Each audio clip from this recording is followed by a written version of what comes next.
Bienvenidos a Una Semana en el Mundo, el programa de France 24, donde analizamos algunos de los temas que han marcado la actualidad de la semana. En esta ocasión hablaremos, como no, de las consecuencias, de las posibles consecuencias del asesinato del líder de Hamas, Yahya Sinwar, en la Franja de Gaza a manos de Israel, que en otros frentes avanza en la ofensiva contra Líbano y todavía no ha materializado su anunciado ataque contra Irán. También hablaremos de las posibilidades de éxito del llamado Plan de la Victoria presentado por Volodymyr Zelensky. Antes de seguir con el programa, les recuerdo que, bien, si ya saben que pueden repetir esta y otras emisiones de France 24 en nuestro canal de YouTube y en nuestra página web, también lo pueden hacer ahora en formato podcast en las principales plataformas de audio. Las ven ahí anunciadas en sus pantallas. Ahora sí, les presento a los invitados de hoy que conformarán este plató en France 24. Por un lado tenemos a Jesús Muñoz, aquí en el estudio de Bogotá. Él fue corresponsal de guerra en la antigua Yugoslavia, también en Ruanda y en Angola. Por otro lado tenemos a Néstor Prieto, él es analista internacional y de geopolítica en el medio español Descifrando la Guerra. Y finalmente, ya lo conocen de sobra, Federico Cueva-Barberena es nuestro corresponsal en Jerusalén. Muchísimas gracias a los tres por aceptar la invitación. Y ahora sí empezamos con la mirada puesta en la Franja de Gaza, porque este miércoles el ejército de Israel, ya lo saben, asesinó al líder de Hamas, Yahya Sinwar, en Rafah.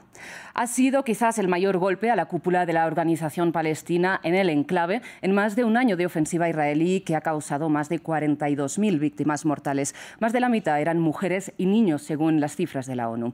El ejército de Israel publicó estas imágenes de la matanza, son las que están viendo en estos momentos en sus pantallas. Hay muchas aristas para el análisis de lo que va a ocurrir después de este asesinato, pero antes de entrar en este impacto, en si puede acercar o alejar un cese el fuego en Gaza, Federico, quiero preguntarte a pie de calle, ¿qué reacciones ha habido tanto en Israel como en Cisjordania ocupada como en Gaza?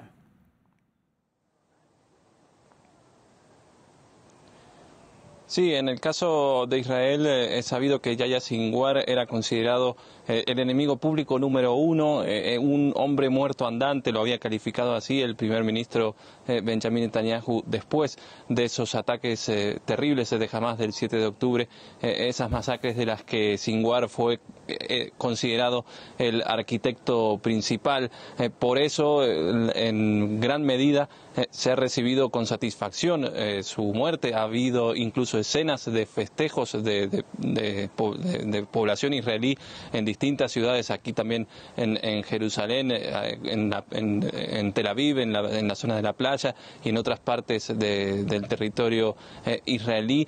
Una alegría o una satisfacción por sentir eso, que era que se quitaba del medio al considerado enemigo número uno, pero también eso se combinó con el sentimiento sobre todo de los familiares de los rehenes y de algunos ciudadanos que los apoyan, que incluso ayer mismo realizaron algunas pequeñas movilizaciones llamando al gobierno de Netanyahu a partir de la muerte de Sinwar, enfocar los esfuerzos en conseguir un acuerdo para la liberación de los rehenes, porque temen los familiares que si sus seres queridos ya estaban en peligro con todo lo que ha venido ocurriendo en más de un año de invasión en Gaza, temen que ahora, sin Sinwar y con la posibilidad o el temor de algún tipo de represalia contra los rehenes, entonces surge para ellos una necesidad todavía más urgente de llegar a algún tipo de acuerdo. Del lado de la población palestina también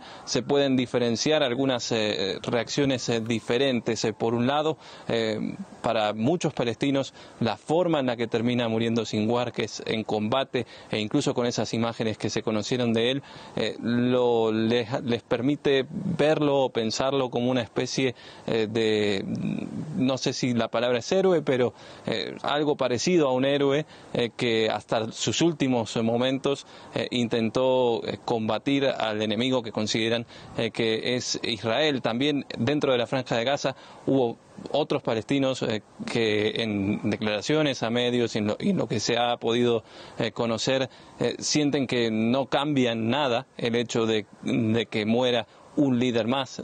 Dicen que Hamás ha perdido a muchos de sus líderes a lo largo de los años y cada vez surge uno distinto, y sobre todo en lo que es la situación actual, la invasión, la terrible invasión israelí en Gaza, no ha cesado. Entonces para ellos la cuestión es si esto puede llegar a cambiar algo. Hay algunos que conservan algún tipo de esperanza de que ya sin Sinwar pueda Israel considerar sus objetivos cumplidos y a partir de ahí iniciar ese camino hacia un cese al fuego, pero también hay otros que son más pesimistas y consideran que nada va a cambiar para ellos y que los ataques israelíes van a continuar. Federico, ahora profundizaremos en estos puntos que señalas, la influencia que puedan tener los familiares de los rehenes sobre las decisiones que tome el gobierno de Netanyahu de ahora en adelante, la reorganización de Hamás, cómo esto influya en la población palestina en la Franja de Gaza. Pero antes de ampliar el análisis, quisiera también tener la opinión de nuestros invitados sobre, en un primer momento, qué pensaron cuando recibieron la noticia del asesinato de Yahya Sinwar. ¿En qué consecuencias o cuál fue su reacción? Yo creo que la muerte de Sinwar, o sea, una cosa que hace y deja clara Israel, y es sobre todo no Israel, o sea, el gobierno de Netanyahu, es que no tiene ninguna intención de negociar nada, absolutamente nada. Ellos han tomado la posición de una salida bélica de alto nivel, de un altísimo nivel.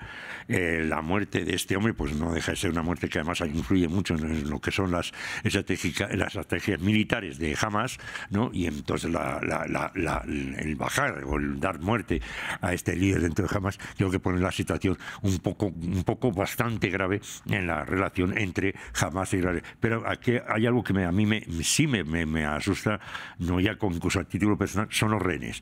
Los rehenes, creo que la muerte de este hombre ha puesto la situación de los rehenes en una situación supremamente delicada. Ahora mismo esa moneda de cambio que eran los rehenes que están en poder de Hamás, creo que la situación es francamente preocupante. Disculpa. Néstor, le pregunto por su punto de vista.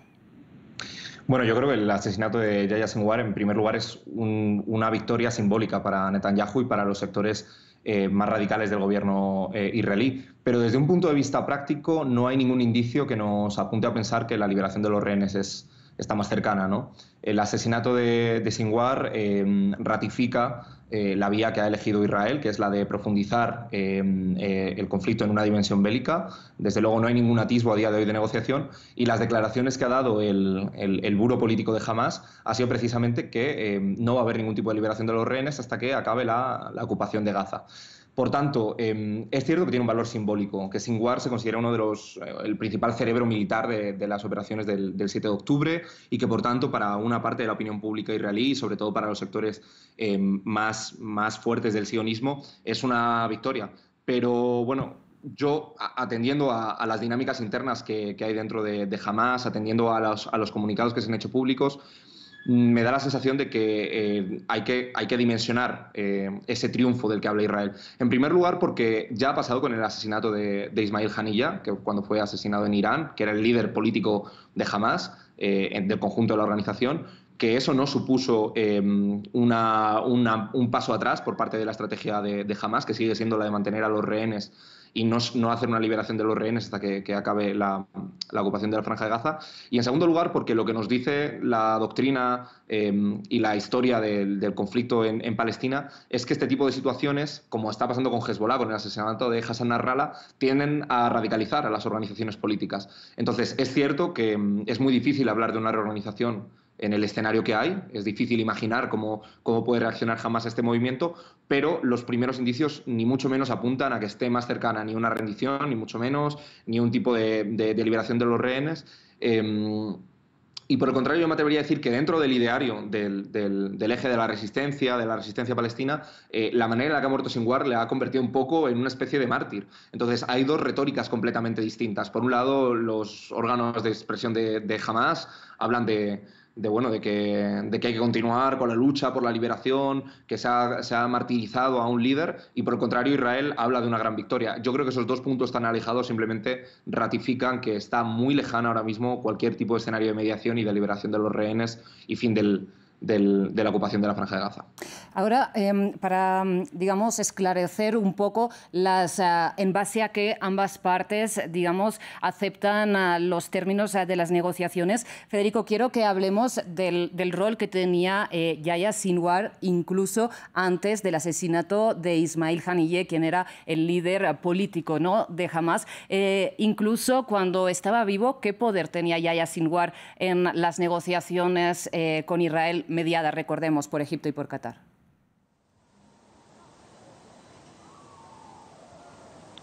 Sí, lo que se ha sabido en todo este tiempo de negociaciones que bien marcaba son indirectas entre Hamás e Israel, es que Yahya Sinwar era el que tenía la última palabra en esas negociaciones. De hecho, cuando Ismail Haniyeh vivía, era el líder de ese equipo negociador, el jefe de ese equipo negociador de Hamás, y en algunos casos se ha reportado que él llegaba a algún tipo de concesión con los mediadores Qatar y Egipto, pero luego era Sinwar el que tenía la última palabra desde Gaza y muchas veces el que terminaba poniendo ese freno o radicalizando su posición, o mejor dicho, manteniendo la postura más maximalista de Hamás en las negociaciones, y terminaba haciendo caer ese tipo de concesiones.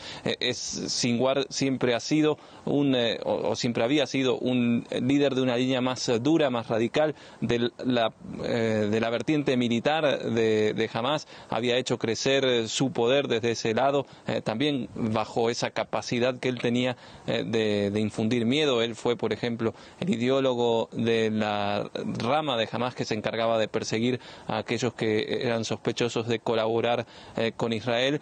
Y desde ese lugar de poder y desde ese lugar de hombre que infundía terror inclusive a los suyos y a sus disidentes, es que fue edificando su liderazgo en Gaza y de alguna manera terminó siendo ese hombre que tenía la última palabra en las negociaciones de cese al fuego, y se ratificó ese rumbo que había tomado Hamás cuando con el asesinato de Haniyeh lo termina nombrando también a él como jefe político. Entonces ahora lo que queda es un vacío y al margen de cómo organice Hamás su nuevo liderazgo, también quien sea elegido puede llegar a transmitir un mensaje de si continúa profundizando esta línea más dura o si vuelve a optar, por ejemplo, por alguno de los líderes políticos que están fuera de Gaza.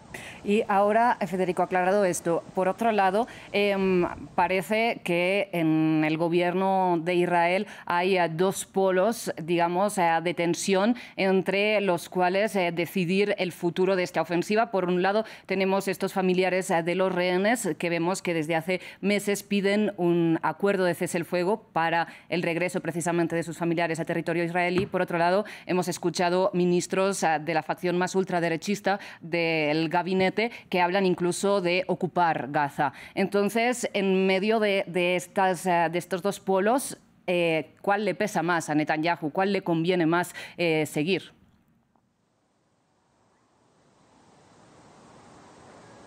Sí, Netanyahu, ante todo, depende en gran medida de esa línea radical, de esa ala más radical de su gobierno para poder permanecer en el poder. Su gobierno se ha sostenido en ellos durante varios meses y más allá de que ahora ha sumado a Gideon Sa'ar y una porción minoritaria que le da un poco más de estabilidad, es el primer ministro también quien tiene la última palabra en estas negociaciones y durante meses, y como también lo han reportado varias veces los medios israelíes, ha sido el endurecimiento de esas posiciones de Israel lo que también ha supuesto un bloqueo de las negociaciones y ha imposibilitado llegar a un acuerdo para la liberación de los rehenes. Netanyahu ha mantenido a los rehenes en cada uno de sus discursos, es parte de su narrativa habitual, pero por momentos se ha convertido en un eslogan vacío. Es lo que han durante meses también sentido y transmitido los familiares de los rehenes rehenes,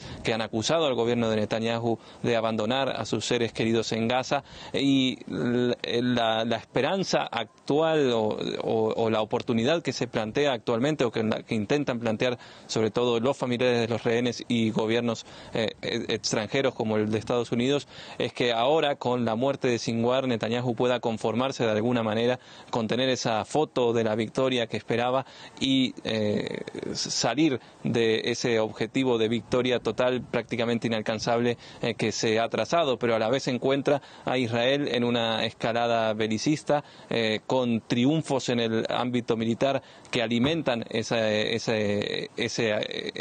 sensación de seguir avanzando por más, y con Netanyahu incluso subiendo su imagen en las encuestas a partir de estos triunfos militares. Entonces, en gran medida dependerá también de los cálculos políticos, que es lo que habitualmente mueve a la figura de Netanyahu para decidir si conviene seguir una línea todavía de más belicista y de continuar profundizando el conflicto, o si encuentra una manera o si ve viable para él y para su futuro político poder avanzar con una solución negociada para Gaza.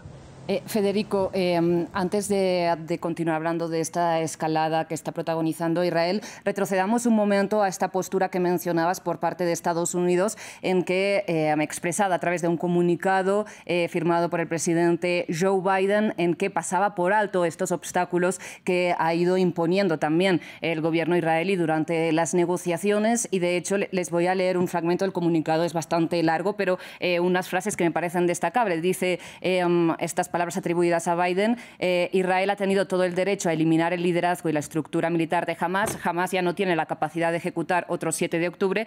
Es hora de hablar del día después en Gaza, de una solución política sin Hamás en el poder que provea un futuro mejor para israelíes y palestinos. Yahya Sinwar era el mayor obstáculo hacia estos objetivos. El obstáculo ya no existe, pero queda mucho trabajo por delante. Jesús, te pregunto si Estados Unidos, en cierto modo, está considerando que Israel también pueda ceder por su parte después de este asesinato de Yahya Sinwar. Sinwar, yo creo que ha logrado Netanyahu es recuperar el relato. O sea, Israel, a partir de que interviene Irán en la guerra, ya directamente, ya se dejaron las amenazas por parte del gobierno israelí, sino que además el relato lo pierde porque hay un intento de invasión del Líbano por el sur, otro por el norte, y además hay un bombardeo de unas estaciones militares de las Naciones Unidas, ¿no?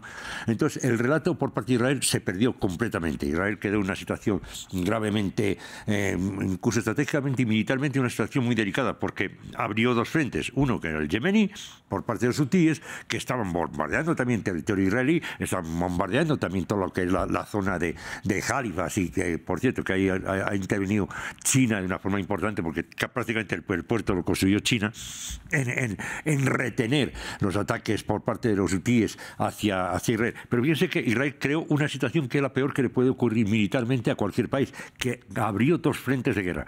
Uno por parte desde los altos de Golán, y otro por parte de o sea, con los yemeníes en la misma línea, y otro por parte de Líbano y por parte de Irán. Irán bombardeó, empezó a bombardear, y empezaron a asomarse las manifestaciones de los ciudadanos en Israel, tanto en Tel Aviv como en Jerusalén, pidiendo que el cese al alto de las estrategias de Netanyahu. En ese momento se rompe el relato, logran acabar con el líder, o con el estratega máximo de Hamás, y eso ha permitido que de alguna forma Netanyahu vuelva a recuperar el relato, vuelva a hacerse con el relato en el que venía, por cierto, de una situación bastante precaria. Incluso tuvo una estrategia de bombardear una base rusa en Siria, intentando a ver si podía hacer que algún tipo de provocación por parte de Rusia para una especie de lograr que haya una especie de, digamos, de hermanamiento público, de escalada y tal, entre Irán y Rusia, y tampoco lo logró. En una palabra, en las últimas semanas Israel venía cosechando fracaso tras fracaso. El relato lo había perdido completamente, e incluso Estados Unidos ya estaba empezando a tomar unas posiciones un poco distantes con respecto a Israel en el tema militar, por supuesto. Sin embargo, la muerte de este hombre lo que ha hecho es resucitar, permitir que el relato entre de nuevo y que, digamos, como dirían en los términos futbolísticos, la pelota quede en la cancha del lado israelí. Néstor, te traslado a ti el análisis con la pregunta, un poco esta línea que comentábamos sobre si el apoyo estadounidense puede variar, ser condicionado después de este asesinato. Recordemos también que esta semana Estados Unidos mandó una carta de un supuesto ultimátum a Israel pidiendo que permitiera el ingreso de más ayuda humanitaria a la Franja de Gaza a cambio de condicionar este apoyo militar. Sin embargo, es un ultimátum que vence después de las elecciones estadounidenses. Bueno, lo que hay que señalar es que realmente que la situación que estamos viviendo hoy perdure se debe fundamentalmente a la posición estadounidense. Desde un punto de vista militar, con el suministro constante de armamento que está llevando a cabo Israel, y con otro punto de vista que quizá no es tan visible. El primero es diplomático, con vetos constantes en el Consejo de Seguridad de Naciones Unidas, habiendo ralentizado y evitado que se abran nuevos procesos. Y desde otro punto de vista que es económico. Israel lleva un año con una movilización del ejército, una llamada a filas de una parte muy importante de la población, con una situación de emergencia que ha limitado los movimientos, que ha limitado la actividad económica y que hace que a día de hoy la situación de Israel sea muy delicada y sea solo sostenible gracias a un apoyo que desde un punto de vista retórico Estados Unidos a veces parece que maquilla, pero que desde el punto de vista práctico sí que es cierto que vemos bueno, pues ciertas discrepancias públicas que Estados Unidos quiere airear convenientemente, pero como digo, tanto desde un punto de vista económico, militar y político, a día de hoy Israel puede continuar gracias al apoyo estadounidense. Sin duda alguna, el foco tiene que estar en las próximas elecciones, ¿no? Vamos a ver qué pasa en unas semanas, en las elecciones de noviembre de Estados Unidos, porque tenemos dos maneras distintas de interpretar lo que está ocurriendo en Gaza y en todo Oriente Medio, que yo creo que son en buena medida dos caras de una misma visión geopolítica, pero que una apuesta por una visión mucho más radical, ¿no? Hemos visto que Donald Trump tiene un discurso muy duro hacia Irán. Creo que no sería descabellado hablar no solo de una escalada hacia Irán, al que considera un enemigo sistémico, y con quien no tiene un problema en la escalada. Recordemos que además Donald Trump ya no solo había tenido una política muy dura hacia Irán, congelando cualquier intento de acuerdo nuclear para reducir el programa nuclear iraní, también impulsó los acuerdos de Abraham, trasladando las embajadas de Estados Unidos a Jerusalén, y tiene un alineamiento muy importante con los intereses de los sectores más radicales del sionismo y con Netanyahu. Kamala Harris, por el contrario, tiene un discurso algo más moderado. Creo que está condicionado fundamentalmente también con que, bueno, es vicepresidenta de un gobierno que lleva un año sosteniendo a Israel, ¿no? Ahora creo que hay una moderación porque hay dos sectores del voto estadounidense que van a penalizar fundamentalmente a los demócratas, que es fundamentalmente la población joven, ¿no? Las encuestas nos dicen que los votantes entre 20 y 30 años son más sensibles a esto. También la comunidad árabe, la minoría árabe en Estados Unidos no es determinante, pero sí que tiene un peso político. Y entonces hemos visto que se ha moderado algo el discurso. En cualquier caso, los dos hablan abiertamente de respaldar a Israel. ¿Hasta qué punto? ¿Cuál es el límite? Pues bueno, yo creo que ciertamente se ha demostrado que Israel tiene una agenda propia, que tiene una necesidad de que Estados Unidos acompañe sus pasos, pero que está dispuesto a ir más allá y que no consulta muchos de los movimientos. Se ha hablado mucho de si la invasión terrestre del Líbano estaba comunicada o pactada con Estados Unidos, de si el ataque a Irán para asesinar a Ismail Haniyeh estaba acordado. Entonces, bueno, en definitiva, todo queda pendiente a lo que ocurra en las elecciones presidenciales de Estados Unidos, pero no nos llevemos a ningún engaño. Estados Unidos tiene la capacidad, por estar blindando a Israel en estos distintos frentes, de forzar que Israel, no digo ya que acabase con las operaciones, pero sí a que la redujese sustancialmente, se viese obligada a ir a una mesa de negociación, porque tiene la llave económica, tiene la llave militar y tiene la llave diplomática.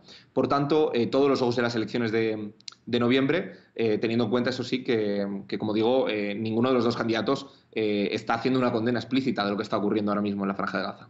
Y para retomar y cerrar un poco este tema, Federico, la cuestión de este anunciado ataque israelí contra Irán, que bueno, lo espera Israel, lo espera Irán, lo espera un poco medio mundo desde hace semanas, digamos, ¿puede cambiar de forma después del asesinato de Yahya Sinwar? ¿Hay algún tipo de relación o qué está calculando exactamente el Ejecutivo israelí?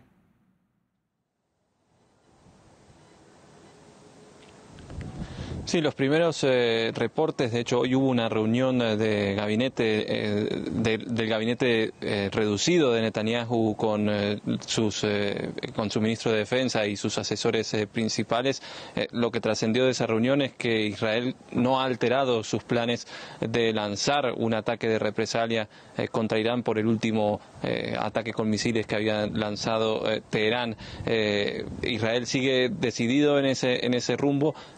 Hace algunos días incluso también trascendió que ya estaban decididos cuáles eran los objetivos y que solo era cuestión de tiempo, y hoy también el presidente estadounidense Joe Biden dio cuenta de ello, dijo que tenía entendido que Israel ya tiene decididos los objetivos, lo que no especificó es cuándo puede llegar a ocurrir, ni el alcance que puede llegar a tener, y ahí puede radicar un poco verse si hay algún tipo de cambio a partir de la muerte de Sinwar en la escala de ese ataque israelí, y en esa escala teniendo en cuenta que si es un ataque de una escala mayor que pueda llevar a que la tensión directa con Irán y los ataques directos con Irán sigan subiendo de nivel, entonces pondría a Israel en esa vía belicista y la alejaría de la vía diplomática. Si es una respuesta más contenida, que es lo que Estados Unidos ha intentado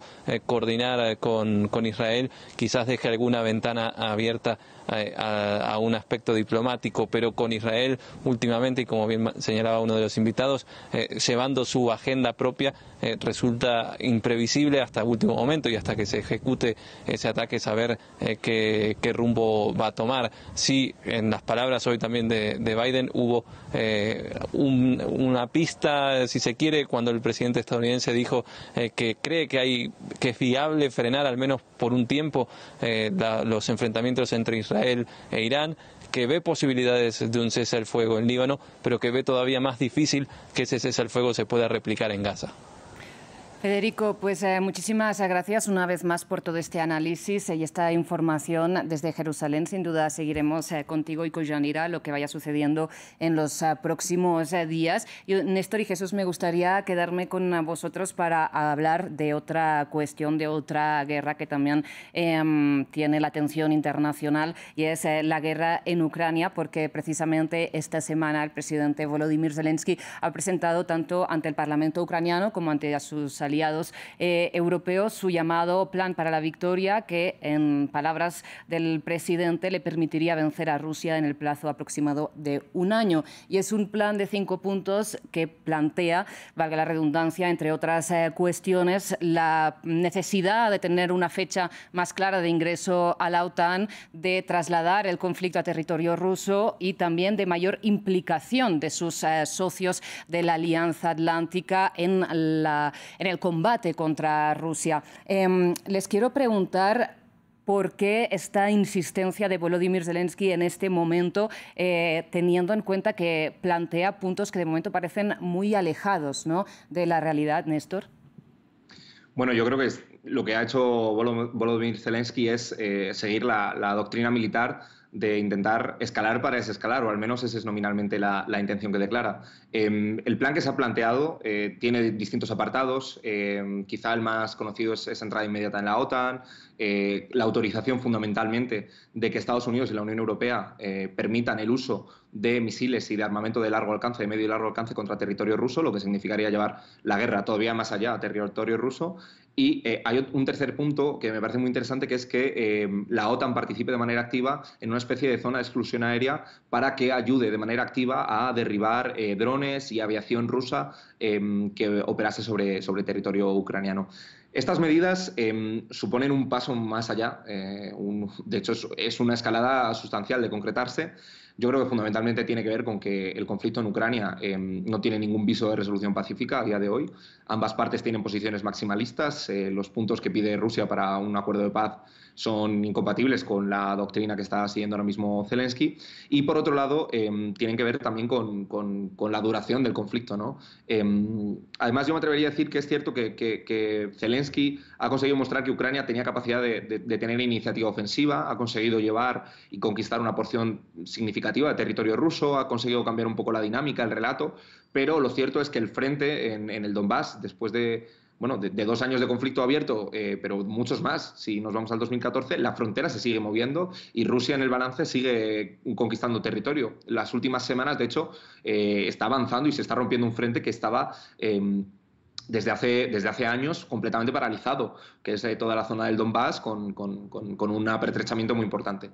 Entonces, lo primero que hay que señalar es que si esto se concretase, estaríamos hablando de un nuevo estadio de la guerra probablemente, porque Rusia, en todas sus declaraciones públicas, tanto el ministro de Defensa, el ministro de Asuntos Exteriores como Vladimir Putin, han dicho que la implicación directa de la OTAN supondría una línea roja. Creo que ya se han sobrepasado varias líneas rojas que inicialmente Rusia había dicho que no eran compatibles o aceptables, ¿no? Al principio se hablaba de que era inaceptable el envío de armamento occidental, se envió. Se hablaba también de que era inaceptable la llegada de instructores militares. Hay instructores militares en suelo ucraniano y hay militares ucranianos recibiendo instrucción militar. Pero ¿hasta dónde, no? Esa es la doctrina de escalar para desescalar. Bueno, ciertamente, si se concretasen todos estos puntos, estaríamos hablando de que el escenario de la guerra en Ucrania iría a otro escenario. Pero bueno, la entrada en la OTAN plantea una interrogativa, ¿no? Cualquier socio de la OTAN está obligado a responder solidariamente con un socio que esté siendo atacado, ¿no? Una zona de exclusión aérea, como pide Ucrania, obliga a un despliegue logístico y a una involucración militar directa. Es decir, que, por ejemplo, nos encontrásemos con que equipamiento y militares norteamericanos estuviesen operando defensas antiaéreas que derribasen un avión ruso y causasen bajas militares rusas. Es decir, estaríamos hablando de una involucración mucho más directa. Y ya por último, el uso de armamento de largo alcance, que es algo que lleva pidiendo insistentemente Zelensky, que se ha denegado siempre. Hable también otra incógnita. Si se permite, estaríamos hablando de posibles bombardeos sobre zonas militares, también quizá civiles, en suelo ruso, y esto hace más completamente imprevisible la reacción de Vladimir Putin, que evidentemente siente que la guerra estaría cambiando de fase. Yo creo que es un objetivo muy de máximos. Creo que Zelensky lo hace consciente de que hay un estancamiento de la guerra y de que una situación de estancamiento del statu quo no le favorece, porque no solo militarmente Rusia es superior y tiene una reserva del ejército mucho mayor, sino porque está viendo que el desarrollo y el estancamiento de la guerra lleva a que se consolide un statu quo donde vayamos a una política de hechos consumados y hay ya una parte muy importante del Donbass, de la zona este de Ucrania, donde ya se ejerce una administración eficaz por parte de Rusia. Y por tanto, esto yo creo que es un intento de romper la baraja, lo que pasa que quizás es un intento demasiado ambicioso, porque si fuésemos a este escenario estaríamos hablando desde luego de un cambio radical en la guerra, probablemente de la involucración de la OTAN, y Rusia se vería, de acuerdo con su doctrina militar, obligada a responder con total seguridad. Jesús, lo veía sentir, no sé si coincide con el análisis de Néstor. Sí, hay una parte que coincido contigo, pero hay una cosa que hay muy importante, es el desmoronamiento de los frentes militares ucranianos. Es un auténtico desastre, es una sangría constante. Y además en Europa ha corrido un video que tú también tendrás mucho conocimiento, es cómo están reclutando los soldados para combatir en Ucrania. Ese video es un tiro en la línea de flotación de esa visión belicista de Zelensky. Pero este mismo plan, vamos a retrotraernos un poquito allá en el tiempo, y es, con ese plan se fue Zelensky a Estados Unidos, se lo presentó a Joe Biden, y Joe Biden no puso muy buena cara con el planteamiento de Zelensky. Y por otra parte, hay las imágenes que prácticamente era un trato casi despectivo por parte de Donald Trump hacia Zelensky. Tenemos que tener una cosa muy importante, muy en cuenta, muy importante, porque es incluso a nivel doméstico. Donald Trump está casado con una mujer eslava. Donald Trump no quiere a los ucranianos y menos a Zelensky. Y ya lo ha dicho, que si él entra, en 10 minutos acaba con la guerra. El plan es realmente, uno lo analiza con una cierta... No soy politólogo, soy periodista, pero algunos politólogos con los que yo he hablado, yo creo que nuestro compañero tendrá también la misma, han causado una cierta risa. Ha sido más cómico que serio, en el sentido de que, primero, en la OTAN, Polonia ha dicho que no le va a apoyar nunca. Hungría tampoco. Alemania se está echando para atrás, porque Alemania tiene unos problemas gravísimos por el suministro energético, ¿no? Entonces, Zelensky ha jugado como en un mundo que no existe ya. En un mundo que él sigue pensando que es el mismo mundo que cuando empezó la guerra. ese mundo, cuando empezó la guerra, se ha venido abajo, se ha ido desmoronando poco a poco. E incluso, no recuerdo el nombre, uno de los comisarios políticos de la Unión Europea dijo que ese plan era un auténtico descabello, que eso no tenía ni pies ni cabeza y que no había que meter ni a la Unión Europea ni a la OTAN en una guerra que ya de por sí la reconocían como perdida. Entonces, la salida de Zelensky es intentar. Hay una cosa que también se está corriendo por muchos medios europeos, sobre todo centroeuropeos, y es Zelensky corre peligro. Hay un tema de que a Zelensky se lo quieren sacudir, ¿no? Y ahí hay cosas muy extrañas que ya están pasando. Él sale ante un parlamento, ante una población que no lo tiene ningún tipo de aprecio. Y es más, hay movimientos políticos dentro de su mismo grupo que están pactando bajo la sombra para ver cómo pueden dar una salida rápida e inmediata a un conflicto que ahora mismo no tiene ni pies ni cabeza y que lo único que está haciendo es causarle pérdidas. Pérdida en Crimea y lo que dices tú muy bien en Donbass, las pérdidas en Donbass son brutales. A nivel militar, a nivel territorial, a nivel civil, a todos los niveles, es un auténtico desastre. Sí. Zelensky está en una situación ahora mismo que no sabe exactamente si tirarse por el balcón o tirarse por la ventana.